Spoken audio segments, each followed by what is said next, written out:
Welcome to Resilient.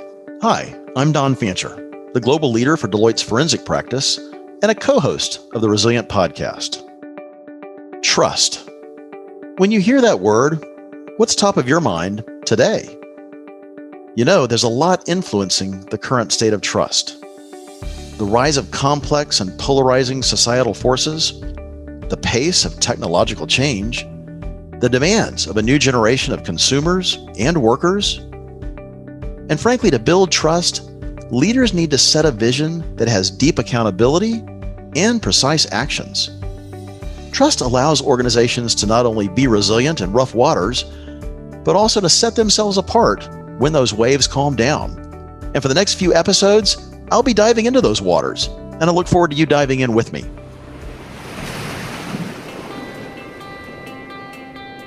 Today is the first episode in that series. I'm joined by Susan Irving, the Chief Marketing Officer of Kruger Products, and Jennifer Lee, the Managing Partner of Growth Platforms for Deloitte Canada. Together, we'll talk about the components of trust, how it is essential in times of crisis, and what leaders can do to build trust into every action an organization takes. Let's hear what they have to say. Welcome, Susan, Jen. It is so great to have you both here with us today. Susan, I'll start with you. I'd love to just hear a little bit more about your journey and how you got to where you are. Thanks, Don. I'm the Chief Marketing Officer of Kruger Products. For those of you that don't know Kruger Products, we are the leading Canadian manufacturer of tissue products. So we've got 8 manufacturing plants across North America. We employ over 2,500 people, and some of our brands include Cashmere and Purex bathroom tissue, Scotty's facial tissue, and Sponge paper towels. And we also sell White Cloud in the US market. Prior to Kruger, I've got over 20 years of marketing experience. I started my career at Warner Lambert back in the day in the Adams division, so marketing products like Hall's cough drops, Trident gum, and Dentine ice.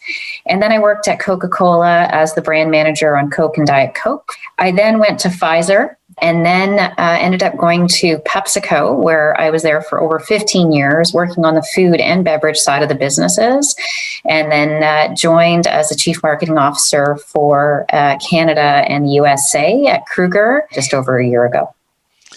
That's phenomenal. That had to be quite an experience. When you work at those organizations, it's such a share battle. Both companies have such passion. And I think that's where, you think about your own personal purpose. I was a national team athlete, and sport is something, I wouldn't be the person I am today if it wasn't the values that sport teaches you. And, I take that learning into what I do. And then also giving back. I'm the president of the Leaside Hockey Association, which is one of Canada's biggest minor hockey associations in Canada. So it just also shows a little bit in terms of your purpose of giving back, because sport and volunteers and the things that parents did for you, you've got to do the same for the next generation. Couldn't agree more. And Jen, just a little bit about you and how you and Susan came to know each other and start working together in the roles that you've had. Thanks, Don. Just a bit of background about myself. I've worked around the world. I've worked in Hong Kong. I've worked in New York. I've worked in Canada, Germany, and in Central Asia. So I really have an international perspective. I was leading the global COVID response for Deloitte. And Susan and I got connected because as she was joining Kruger, she was in charge of actually guiding Kruger, both Canada and the US, through the COVID crisis. And Susan was not facing what most clients were facing. They were part of an essential service. They were producing at capacity, had all this consumer demand. And the flip side question was, how do we manage trust when we're a business that is thriving? And I completely agree with Susan in the way Susan has guided the organization, because there was a lot of new thinking that she brought to the space. How many CPG organizations were building a playbook when they were thriving on how to manage trust? Yeah, and I've seen some of that and getting to know Susan a little bit. And, as we kind of jump into this issue of trust, Susan, I'd love to know a little bit more about Kruger from a mission perspective and a shared values perspective, because some of the ad campaigns that you've been responsible for, I think, touch at the heart of that. And I want to talk more about it, but just start with Kruger, and obviously starting in the pandemic, a product that we all can recall how important it was to us, and the process people were trying to go through to get more tissue paper and toilet paper and the like. So an amazing time to start your career at this organization. So talk a little bit about Kruger and what's really important. We had a great starting point. Dino Bianco, our CEO, my boss, crafted this prior to coming on, but because we have such a solid vision, mission, and values, it really helped us thrive through the pandemic and build trust and understand where we needed to go because our base was solid. So, our vision is to be the most trusted, best loved tissue company in North America. So embedded in what we stand for and what we want to be is trust. Our mission is about making everyday life more comfortable. And so if you think about the products that we sell, right? Tissue paper, facial tissue, sponge towels is paper towel, and bathroom tissue. We are there for people at their most vulnerable, intimate, and emotional experiences in life, right? Trust in our vision, but making everyday life more comfortable is what we stand for and our mission for our organization. And then if you talk about our values, we want our people to be entrepreneurial. So even though we're a very large CPG company, we don't want to forget our family roots of the Kruger family, if you will. So entrepreneurship, family spirit, commitment, integrity, and customer focus. So if you think about those values, to be able to live those values actually builds trust. And what drove the organization to put trust in the vision? I mean, you've explained a little bit about it, but when, I guess best question there is, when was that actually created? So that vision, that mission, and those values were there before I came. That was the work that Dino did 3 years ago when he came on board. Just for background, I mean, he's one of Canada's top CPG executives. He worked at Kraft Canada. He was the president there for over 10 years and then was also president in the USA. And I mean, if you meet Dino, and I'll talk about him just in terms of, what he did during the pandemic and how many interviews he had to calm the nation down when we had a toilet paper shortage. He is all about values. He is all about trust. And because you have a leader like that, it was easy to follow him. It was easy for me to actually join the organization because he's an example of someone you can trust because he walks the talk. And you've actually exhibited that. So there is an ad campaign that Kruger ran during the pandemic, right in the midst of it. You called it Unapologetically Human. And I think it goes back to what you just mentioned a few moments ago of, why do we all really use these products? And explain a little bit about the thinking behind that. It's an incredibly impactful ad. And you think about, how do we make an ad about toilet paper and toilet tissue and paper towels impactful?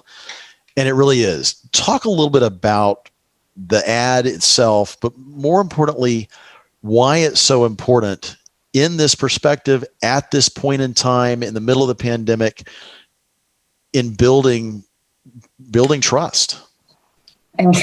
So, it's funny. I go back to January when I started and was onboarding with Nancy Marcus, who was the retiring CMO. And the entire plan for the year was not to change agencies, not to do anything different, not to rock the boat.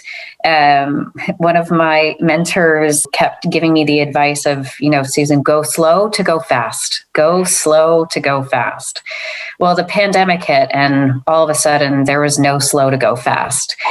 And when the pandemic hit, we needed to make sure that we got our employees home safe. We were an essential service. We needed to get all of our lines fired up. We needed to limit SKUs, and we needed to, make sure that Canadians and our customers knew that we were there, and we were going to do everything to get stock back on the shelves. So Dino and I were just talking about the marketing as well, because we literally had to take a lot of our advertising off air. Basically, we went dark because nothing was relevant anymore, and needed to rewrite the plan. So as we were working with Jen at Deloitte on our Thrive plan, and stabilizing the business, if you will, we also needed to figure out, what we were going to do from a marketing perspective during and post pandemic. And so that's how Unapologetically Human was born. We knew that we had a Made in Canada ad that was ready to go, a lovely spot, but it just wasn't relevant anymore. The times had shifted so drastically that all of our advertising, we just couldn't put on air because it didn't relate to the consumer, because the consumer needs had changed, right? We went from the top of Maslow's hierarchy of needs all the way down to the bottom. And so when we briefed Broken Heart Love Affair, our new advertising agency, they had come up with a bunch of ideas, and Dino was like, Susan, we're not ready. So we briefed them and said, we want something coming out of the pandemic, right? Something that's going to be, equivalent with the times and how people are feeling and how our products are part of their lives. And, the strategy of it, was all around, leveraging, making everyday life more comfortable. And coming out of that, the whole strategy in terms of the creative strategy was their strength and softness. And it was all about, we're all vulnerable, right? We all go to the bathroom. We all make messes. We all spill stuff. We all have snot, and oh yes, we all bleed. And it was actually showing the real reasons why you use our products. And at the same time, showing humanity and connecting us all. And it didn't matter, who you were, what type of family, we were all in a different boat, but at the same time, those basic things in terms of going to the bathroom, blowing our nose, making messes, it all connected and united us. And, I always wanted a purposeful spot. And this was it. This was our time, and this was our purposeful spot. Because if you think about this category and you look at the advertising for this category, it's not about being human. It's about the functional benefits and showing cats and bears and soft and fluffy things in terms of the product benefit, but never talking about the real reason why you actually use these products. I mean, it's all about, and you said it, vulnerability, but it's also transparency and really meeting, in your situation, the customer where they are. And I think that's so important. And, Jen, you and I have worked together a lot with clients together on trust. And there's a lot of dimensions to trust. How does this relate to some of those dimensions? What else do you see in the work that you're doing with our clients just around all the different impacting factors? About a year and a half ago, we had begun a journey within the firm around trying to understand the dimensions of trust and deconstructing the drivers of trust. What we found amongst our clients was not that they didn't understand the definition of trust. And of course, the definition is determined about where you sit in the world, how you personally define it, your organization's values, but also even your political situation in your particular country. So we found there are so many different definitions, and we weren't seeking to understand the definition. Rather, executives around the world were saying to us, in COVID, help me understand how I manage trust, how I deploy it within my organization, and the how we can monitor it. That was the question that we sought to answer. And you can remember, Don, we were looking to try and build an analytics platform, given our experience in this space, to deconstruct the drivers. Our initial days where we worked with Susan, and that's when I first met Susan, was I shared with her initial thinking that in COVID, there were 4 dimensions that were critical for any executive to understand. There was physical trust, and the second was emotional, psychological trust. The third was financial trust, and fourth was digital trust. These 4 dimensions are non-negotiable. The degree to which an organization leans in on those 4 dimensions were really up to the organization, but that's the starting point. And when Susan and I began to work together, we started asking each other questions like, if she's in charge of the Thrive playbook for Kruger, how do we embed all those 4 dimensions of trust throughout all parts of the organization, from supply chain to workforce to manufacturing, right down to marketing? So we actually set our sights on trying to embed these tenets. What we found since then, Don, is that there is an analytical way, a scientific way to break down trust. And I'll just give you some statistics which we found in our research, which led to our breaking down of the drivers of trust. We found in our research that trustworthy companies outperform their competitors by 2.5 times. So if you even look at Kruger Products performance versus the industry or any other big brands out there, you can see that the Unapologetically Human campaign not only did build trust, but it actually differentiated them amongst their competitors. We also found in our research that trust events where there was a breach of trust decreased the value of companies by 30+% compared to their peers. We were surprised when we saw this data because often people were saying to us, well, eventually a company recovers. And the answer is actually it doesn't. Even over time, when we looked longitudinally, we showed that over a 10-year period, if you have consistent breaches of trust, you never truly recover. Their market capital can fall anywhere between 20 to 56% when companies are impacted by trust incidences. And the staggering number is shareholders are 85% more likely to sever an existing relationship in the wake of a negative trust event. And it shows up in the results of an organization that is not trusted because their actual share price falls almost 75% behind their industry peers if they're not trusted. All that data points to the need for executives to be able to break down what are the drivers of trust, how do I manage it? And that's what we sought to do. We identified 5 core tenets of trust, which we broke down to 17 domains, and actually mapped it out throughout the organizations to get down to 85 trust drivers in the organization. So if you think of it as a NPS score for an organization, we call it the trust IQ or trust score. We're able to measure that today, which I think is a huge opportunity for executives as they're trying to think about repositioning themselves coming out of COVID. So let's take a step back, and I definitely want to get into the measurement. But first and foremost, I guess 2 questions on my mind. I see a lot in the press on trust. People are talking about trust. It almost has become a bit of a topic du jour, if you will. But how do you make it more real than just a topic? I mean, you've given a bunch of statistics that both show the positive and the negative impacts of trust-oriented events. But how do you really make it real? And Susan, for you guys, you've got trust in your vision statement, but how do you get it beyond a vision statement and make it real to everybody within the organization? It's something that we're continuing to work on. To be able to build trust, you actually need to put a statement out there, right? So we've told you what our vision is. We've told you what our mission is. We set obviously financial and business objectives, but it's also the way that we do it within the community, right? Jen talked about the tenets in terms of physical, digital, financial, and emotional trust.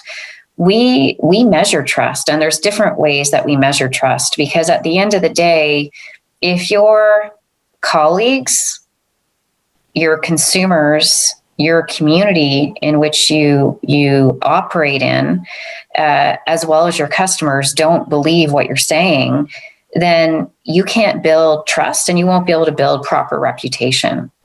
So, obviously there's the business metrics that you deliver on shareholder, but it's also, what you do and how you do it. How you get those results, and the how is how you're going to deliver them. And it's the how and the what that's going to deliver trust. And to be able to measure that, you've got to have metrics in place. We want to make sure that, our consumers, our customers, our colleagues, and our communities trust us, that we're going to deliver on the results in terms of how we're going to do it. And so we have metrics and we have surveys that we do. We do manager surveys to make sure that anyone who's a leader and is managing people is building trust and doing things the right way. We have surveys with our customer. The big one in Canada is called the Advantage Survey, which we scored number one. We were number one with all of our retailers this year. So the Advantage Survey is all the customers in Canada rate not just the CPG companies, but all of their suppliers on supply chain, marketing, value, everything, every single metric. And then on top of that, we do brand studies as well. So we've got measurements that we need to hit in order to continue to deliver trust. I would add to that too, Don. Apologies, go ahead. Yeah, no, go ahead, Jen. Yeah. I'd add to that. Susan gave a great layer of how you manage your community, your stakeholders. I think that in addition to what she just said, there's ways in which management can build the right framework for trust. I'll give you an example. Securing the foundation has been one of our core tenets that we believe is a big driver of trust. If you think about what falls into that, a strong compliance team, a strong financial crime team, a strong cyber team, a strong data integrity and protection team. To be reputable in the market, there's foundational components to building trust. And then you can start to move to the next area, which is around how are you managing the environment? ESG, DE&I have become very important. How does that tie back to your culture and purpose? And also, how are you managing ethics within the organization and measuring and holding management accountable? Those are tangible examples of the how, which is a question that you asked. I think that is the level of specificity management's going to have to get to be able to understand whether they're making an impact on the trust metric or not. Are there ways to just actually... to add... Yeah, go ahead. Because it's all about how do you actually. I was having this conversation with an attorney buddy of mine just the other day, and conceptually, you can understand. Yeah, I need to measure this just like I need to measure everything else. But the perception around trust, at least as I see it, is it's much more empirical. It's not definable, but I don't think that's the case. And I think we've seen, in fact, it's not, and you're talking about it's not, Jen, but yeah, Susan, I mean, expand on that or whatever, from a measurement perspective at Kruger and even beyond, what really, resonates with you and your team. And just to add on what Jen was saying, there's other measurements that we have too, right? Like there's the objective and how you build trust, but then there's also the risk mitigation.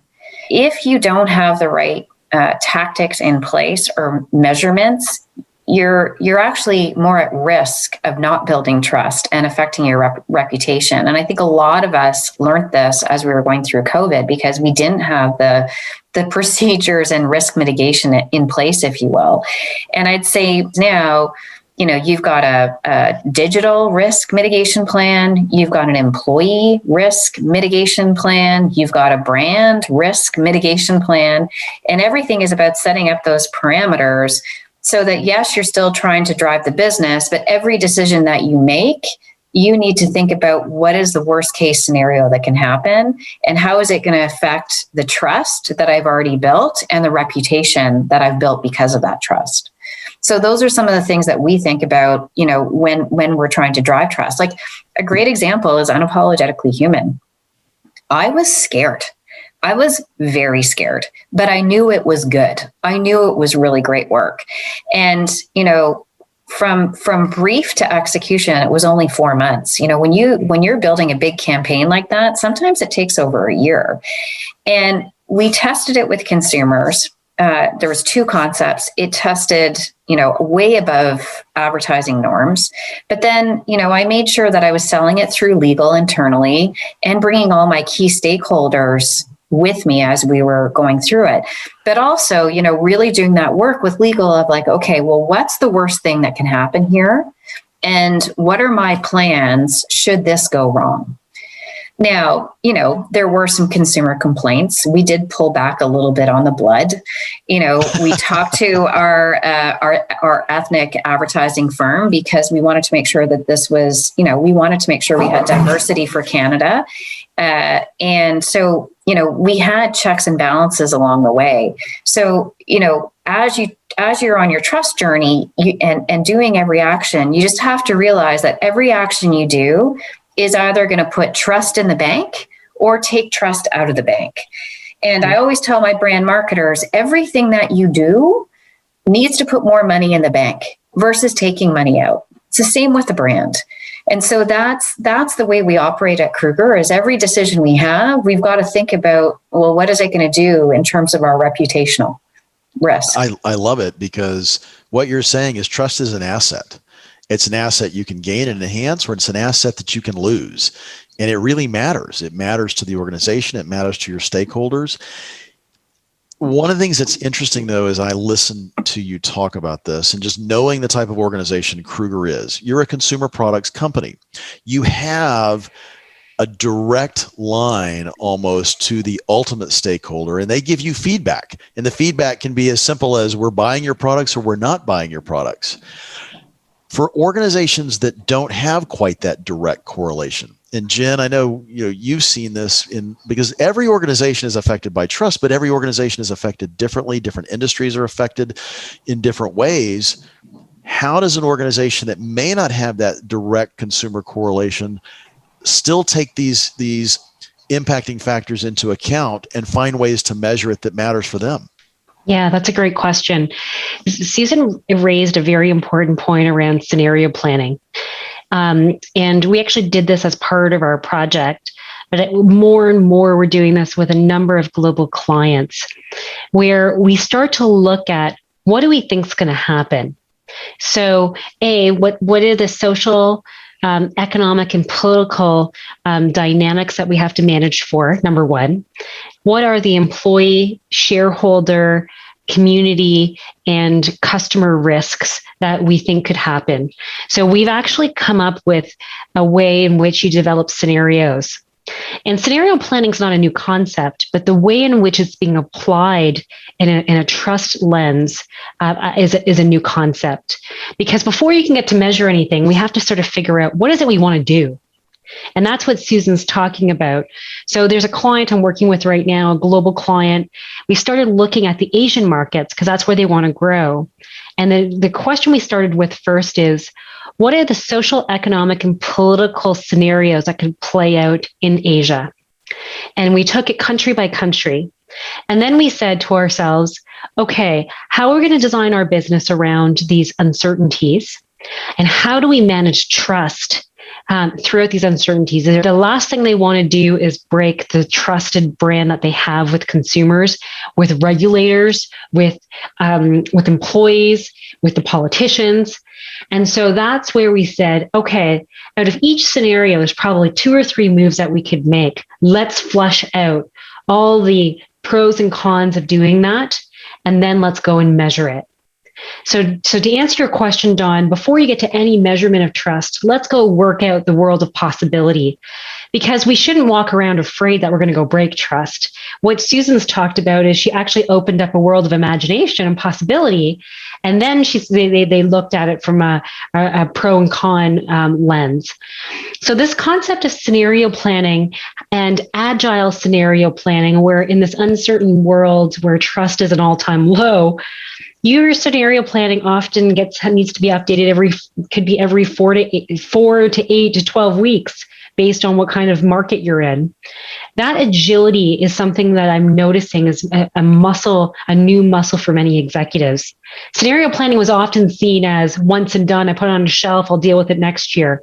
Scenario planning is now the difference between staying alive and not staying alive as a company. Just look what's happening around the world and how economies are going into being shattered because of the COVID situation. For example, in India, look how fast it moved. So this desire to be agile and flexible is going to be an even more important skill in building trust. Let me rephrase what I hear you both saying and see if this resonates with you. We build plans for financial plans. We build plans for manufacturing. We build plans for so many things. Do we need to build a plan for trust? Is that important enough now to organizations to literally build a plan for trust?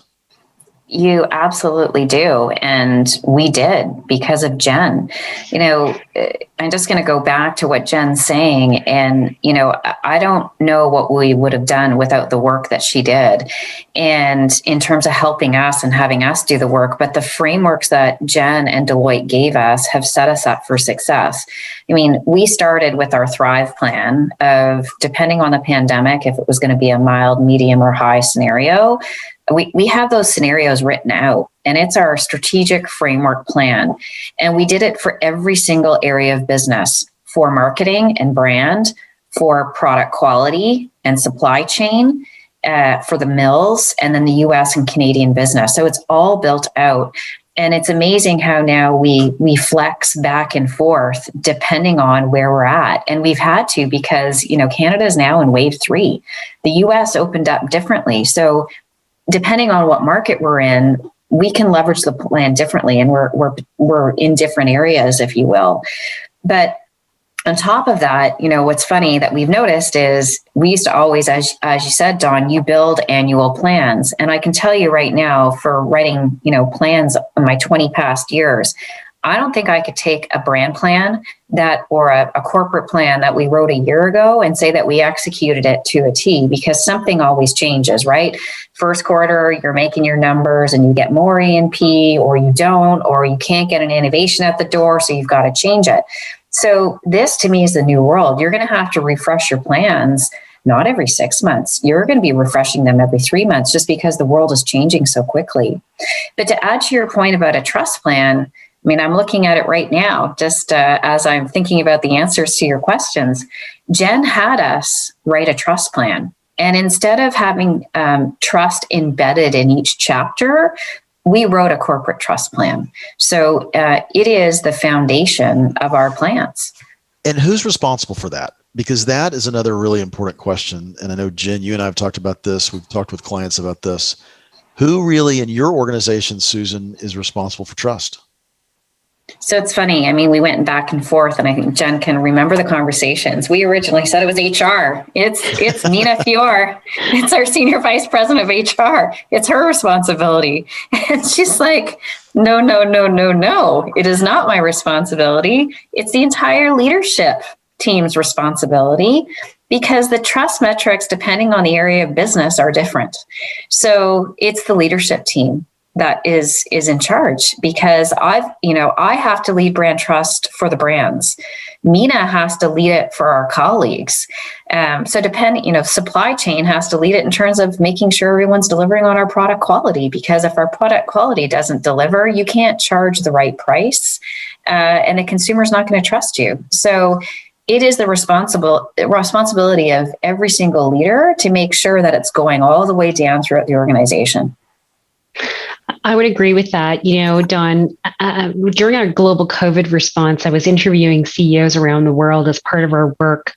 And I asked them, what is the one thing you're most worried about? And they said, of course, it's the pandemic and making sure our people are safe. But the number one thing that will get CEOs and chairmen and chairwomen of boards fired is a trust breach. It's no longer just, of course, you have to meet your financial metrics, et cetera. But there seems to be this shift in the marketplace where you are held accountable as a CEO on all dimensions of the business, the way in which you treat your employees, as we can see around playing out around the world, how you affect climate through your products, how you manage your board and your shareholders in a social responsible manner. And they're even demanding now ESG reporting as part of their financial metrics. The communities in which you work, how are you affecting positively or negatively jobs or layoffs or managing through a crisis? Suddenly, the CEO's mandate has become so broad. That's why, to Susan's point, the leadership team has to own it, because while the CEO is ultimately accountable, everything I just mentioned are all the things that Susan's team and the leadership team of Kruger had to go manage, which is very different than a conversation we would have had a couple of years ago where it was all focused on shareholder value. That is only one dimension these days. Well, it's interesting, Susan. I've heard that you've said before, I've seen it in other interviews, but you've made a comment, I believe in purpose and purpose drives sales. Talk a little bit more about that, because I'm hearing purpose, while the phrase isn't always there, in almost everything you both are talking about, it's being purposeful on this issue of trust. Yeah, and I'd say, purpose drives sales and purpose does drive trust, right? If you fundamentally believe in someone's purpose or an organization's purpose, you will do everything you can to deliver on that purpose. You will work hard, you will go after that vision the organization has because you believe in their purpose, because it fundamentally aligns with your values. And, there's a lot of books written out there. If you go on the internet and search purposeful brands, you will see a ton of case studies that prove that if your brand has purpose, if it stands for, some sort of CSR initiative, if it does certain things in a community, but if it has purpose, it fundamentally shows that purposeful brands actually drive more sales and shareholder value than brands that don't have a strong purpose. And it's interesting because you're talking purpose as a consumer products company and other consumer products. And so the important thing is that I'm hearing, and Jen, I know you've seen, brand is brand. And your ultimate stakeholders may be different, but building trust around that brand is vital regardless of the type of organization or industry you're in. So let's wrap this up a little bit. Actually, Don, can I just add to that? Absolutely. Just a point on that. And, brand is brand, but, unapologetically human for Kruger. I have never experienced this in my life, and I hope that every marketer gets this experience. But when that spot hit the airwaves, we aired it first in Canada. We did air it in the US for our White Cloud business as well. But it hit the industry by storm. We had pickup globally. They were writing about us everywhere. But on top of that, we had purpose everywhere. Our shareholders, we talked about it in our shareholders call. Our finance team shared it with our investors. So all of a sudden, we had letters coming in, not just from consumers. We had our customers commenting to our sales team. We had retired employees. Like, it became a proud point for the organization. So even though brand is brand, when you do something purposeful and you can relate to your communities, your customers, your colleagues, it is amazing what can happen when you do something that is purposeful. Well, a brand is an asset, and we've talked about trust being an asset. They actually go together because the trust can enhance the brand, or in the same vein, it can actually detract from it. But it is a great experience because clearly you were putting money in the bank with that particular campaign, and you were doing it because you were using trust and vulnerability and humanity as the core component. And as we know, that is so important from a trust perspective. And I love that. I want to wrap it up, as we tend to do with our Resilient podcast series, with just a few questions. We kind of call it a lightning round. 3 questions. I'm going to throw them at you. a quick answer. The first one is this: where do you see the greatest opportunity for businesses to improve trust? Definitely agile scenario planning. That is probably in my view, one of the most important areas to focus on. It allows the conversation about what if, and allows us to imagine all the different ways a business can organize itself to respond. And what Susan just laid out is how does each part of the business deeply live those values of trust in their response? Susan? Yeah, just to build on what Jen said, it's definitely scenario planning, but on top of that, it's really about stating your objectives to your stakeholders and sharing the results. It really is about being transparent and communicating.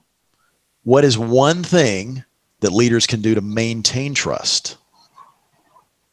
So I can start. I have three things. You said one, I'm going to give you three. I'll take three. Okay. It's about being dependable, approachable, and supportive. So number one, you've got to do what you say, right? So it's about doing what you say you're going to do and being consistent with that, doing it over and over. Number two is being approachable and friendly. Right now, all your stakeholders, they want to work for people that they can trust. And then the last one is really showing support for your team. People make mistakes, and especially after going through a pandemic and seeing what people are going through, working at home, no childcare, you really need to balance the need for results and consider the needs of the people that work for you. I love it. Jen? I'll give three because Susan gave three. You're not competitive at all. I'm not. If Susan's going to give three, then you're going to give three. Exactly. All right, I'll give four. No, resilience. I think organizations and leaders are going to have to build a degree of resiliency, because I don't think it's just going to be the pandemic. I think it's going to be the next big event that they're going to have to deal with. It could be another pandemic. It could be something to do with climate change. So that's important.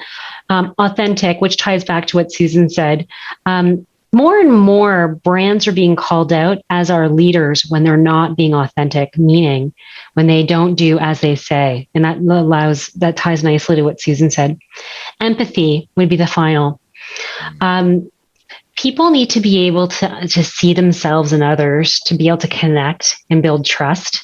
And one of the only ways to do that is to build an empathetic approach to solving problems, to dealing with business issues, to dealing with our communities. So I think that's going to be those are important characteristics. Wow. And you just mentioned something that actually ties very well into my third and final question. And we've talked a fair amount about this last year. That wasn't, necessarily even the intent of today, but it's so important to each and every one of us. So let's end on that note. What has the last year taught each of you about trust and how trust influences that resiliency that's so important? I've learned in the last year, the way that we want to trust people and the way we build trust isn't all that different. My going in thesis was, well, we have different cultures and different languages, and we're different geographies, socioeconomic status as a country. And what I've learned now leading the global COVID response is actually the unifying word was trust.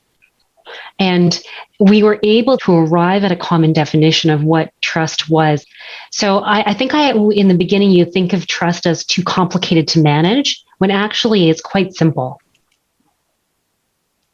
Yeah, I couldn't agree more with you, Jen. And I think, I think about this past year, just being a new leader at a new company and first time, CMO. And on top of that, I think it's the first time in my life where I'm actually the consumer. It's, we were all going through the same thing, right? Versus marketing to a teen or marketing to a dad or marketing to a mom. We were actually all going through something together. And it made me realize that I need to trust my gut more, and the importance of being a leader and company that leads with not only your head, but also your heart. And that really links to purpose, trust, and resiliency. And when you think about that, you need to make sure that you think about your stakeholders and understand your stakeholders' perceptions and issues. And when I say stakeholders, I'm talking about my consumers, my customers, my colleagues, so the employees that work for us, as well as the community in which we operate. And, if you have trust, you can rebound quicker, right? Trust also enables stronger resiliency, which is just going to help you versus the competition and making the right decisions. Excellent. Outstanding. Wow. You guys have given us a lot to think about, a lot to process, and a lot of great ideas and examples on trust. I can't thank each of you enough for spending the time with me today. Jen, thank you. Susan, thank you much. And look forward to talking to you both again soon. Great. Thanks, Don. Thanks, Don. Thanks for having us. Susan and Jen, thank you for your incredible insights. I have to say, I thoroughly enjoyed the conversation, especially hearing about the importance of purpose and defining a plan for trust, and ultimately using empathy, vulnerability, and transparency to really meet your customer, your employees, or whomever you need to meet where they are. That really is the foundation when it comes to trust. If you'd like to learn more about how leaders build and maintain trust, I encourage you to visit our Future of Trust site on Deloitte.com. You can also listen to our Future of Trust series on Resilient Podcast, on Apple Podcasts, SoundCloud, Stitcher, Amazon Music, Spotify, or wherever you listen to podcasts. Before I sign off, I'd also like to thank the team at Rivet for producing this and all of our Resilient Podcast episodes. Until next time, stay safe and remain resilient.